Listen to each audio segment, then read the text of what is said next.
When one person dana, what do the rest of the people nearby will also get the merit? Nearby, they will never get the merit. Why? Because they never acknowledge that they want to anumodana. How to get the merit? When you say merit, right? When you have the intentions, the thought arising tonight, okay, tomorrow I want to do dana. Then you ask your friend, hey Stephen, I give you this amount of expenses, buy for me this. Then tonight he died. Does he get married? Yes. Because he already executed that thought. The thought already is a meritorious thought already. It's good already. It is only that he doesn't do it physically, that's all. But the thought already being triggered. I want to do marriage. So every skillful and unskillful thought is karma. No?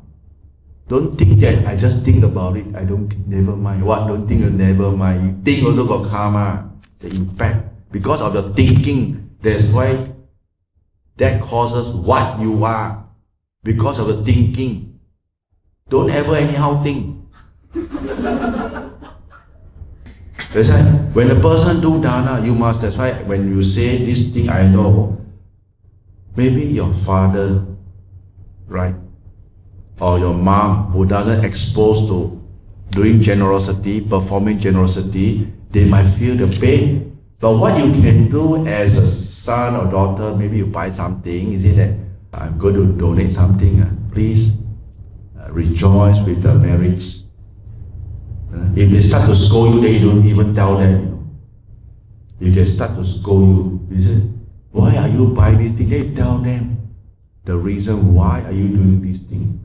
To slowly bring these people into doing this basic way of giving. If you can't even perform this thing, you talk about meditation or doing chanting, forget it, they won't do. Yeah. The thought that you think of doing it is merit already. And then followed by execution, action follow. Why I say this? Because certain people, they think, then before they even do, they pass away. But because of the thought moment, they will be born in the heavenly beings.